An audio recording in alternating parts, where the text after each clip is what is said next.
کہ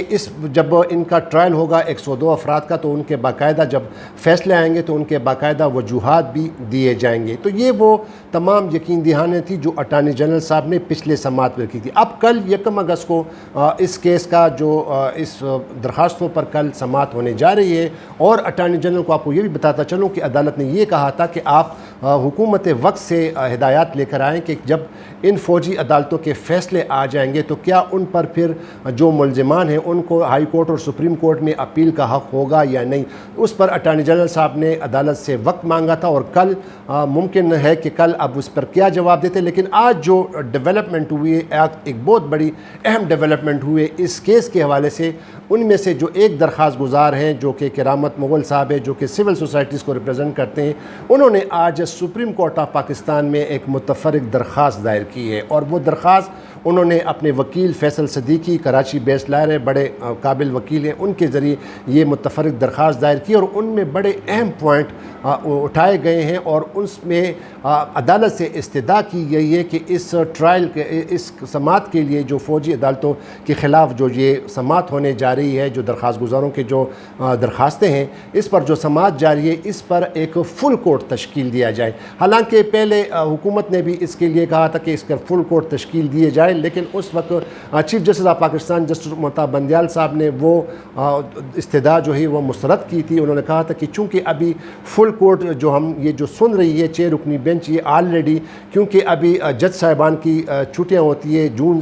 سے پھر چھٹیاں ہو جاتی ہے سپٹمبر تک, تو موسٹلی جو ججز جو ہیں 16 جو ججز ہیں وہ دستیاب نہیں ہوتے, تو لہٰذا یہ جو دستیاب ججز ہیں اس پر مشتمل ہم نے ایک بینچ بنایا ہے. لیکن اس کے بعد پھر جو بینچ کے رکن ہیں جسٹس یحییٰ افریدی اور جسٹس منصور علی شاہ جو بینچ سے الگ ہو گئے ہیں, جسٹس منصور علی شاہ, انہوں نے 2 جج صاحبان نے بھی عدالت سے استدعا کی تھی کہ اس کے لیے ایک فل کورٹ تشکیل دیا جائے, لیکن اس پر بھی عدالت نے اس وقت استدعا اس کو مسترد کی گئی تھی. لیکن آج جو مین درخواست گزار ہے جو انہوں نے درخواست دائر کی ہے, انہوں نے باقاعدہ طور پر استدعا کی ہے کہ اس کے لیے فل کورٹ تشکیل دیا جائے. اور فیصل صدیقی جو درخواست گزار کے جو وکیل ہیں, انہوں نے بڑے اہم نکات اٹھائے ہیں, وہ میں آپ کے ساتھ ڈسکس کرتا ہوں. انہوں نے عدالت کو یہ آج یقین دہانی کرائی, بلکہ ان کو یہ یاد دلایا کہ جتنے بھی 1988 سے لے کر 2015 تک سپریم کورٹ کے مختلف جو مقدمات جو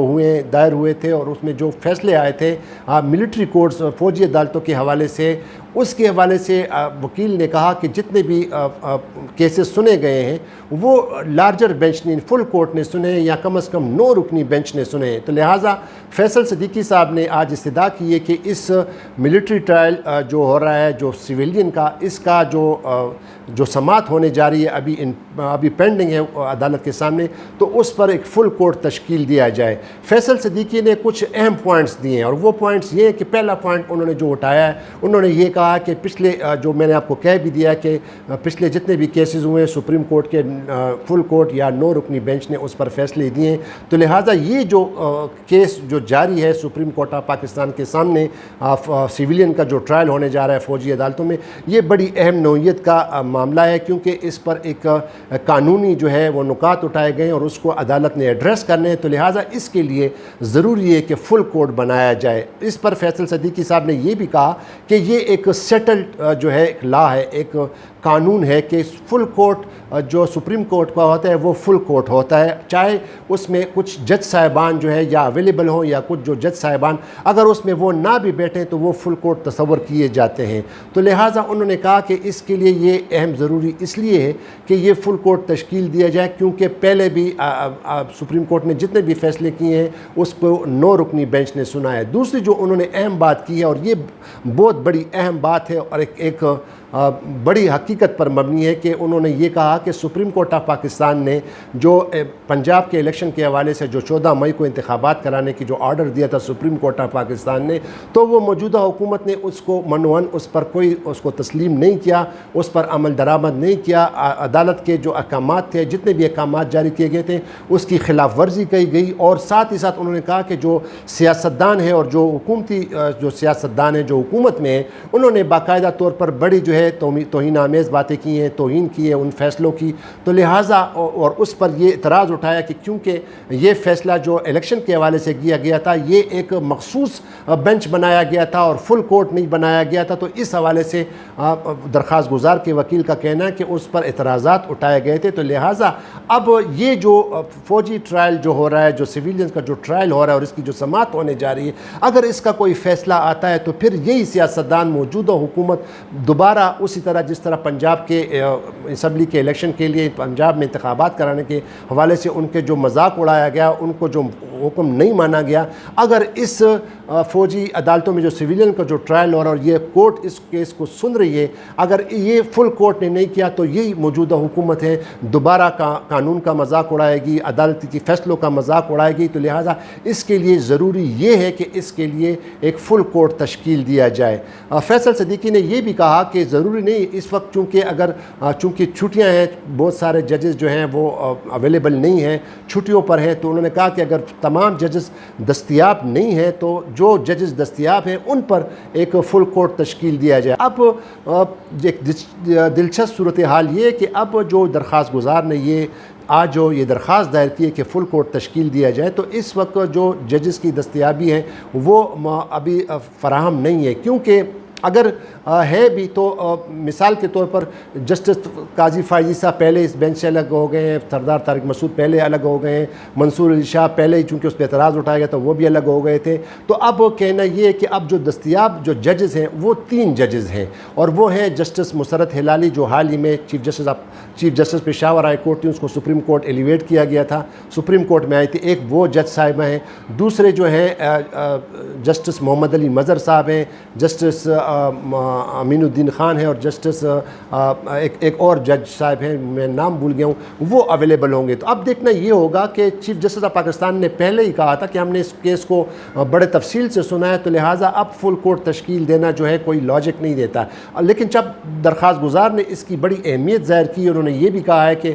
پچھلے تمام فیصلوں میں بھی سپریم کورٹ نے 9 رکنی بینچ نے سنا، تو لہٰذا اس کو 9 رکنی بینچ سنے، تو اب دیکھنا یہ ہوگا کہ chief justice of Pakistan justice Umar Altaf Bandial صاحب ایک دوبارہ امتحان میں آ گئے، اب دیکھنا یہ ہوگا کہ اب یہ جو 6 رکنی بینچ جو سن رہا ہے اب اس میں کیا ایڈیشن ہوتی ہے، کن ججوں کو شامل کیا جاتا ہے، لیکن جو ججز کے نام میں نے آپ کو بتا دیے ہیں یہ فی الحال اویلیبل ہے، ہو سکتا ہے کہ پھر چیف جسٹس آف پاکستان وہ ان کو شامل کرے۔ اب کل اس کی سماعت ہونے جا رہی ہے، اور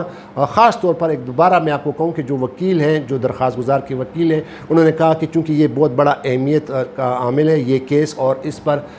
باقاعدہ طور پر اس کی آئینی اور اس کی قانونی حیثیت کو اس کو ڈسکس کیا گیا ہے، تو لہٰذا یہ بڑا اہم معاملہ ہے، سنگین معاملہ ہے، کیونکہ 102 افراد کا معاملہ ہے جن کا ٹرائل ہوگا ملٹری کورٹس میں، تو لہٰذا باقاعدہ طور پر اگر اس کو آئین اور قانون کے مطابق اس پر فیصلے آ سکیں، اور ایسا فیصلہ آ سکیں کہ اس پر حکومت کو بھی اعتراض نہ ہو، کہ حکومت دوبارہ اعتراض کرے، کیونکہ انہوں نے کہا کہ یہ کہیں گے کہ چونکہ انہوں نے ایک مخصوص بینچ بنایا تو لہٰذا یہ فیصلہ ہمیں منظور نہیں، جس طرح انہوں نے پنجاب اسمبلی کے انتخابات کا حکم نہیں مانا گیا تھا۔ تو اب دیکھنا یہ ہوگا کہ چیف جسٹس آف پاکستان اب اس بینچ کے لیے کیا اس میں کن ججز کو شامل کرتے ہیں، کل اس کی سماعت ہے، یہ تو اب وقت ہی بتائے گا کہ آیا اب فل کورٹ تشکیل دیا جا سکتا ہے یا نہیں۔ تو ایک اور ویڈیو میں دوبارہ آپ کے سامنے حاضر ہوں گے، تب تک کے لیے اجازت دیجیے، خدا حافظ، پاکستان زندہ باد۔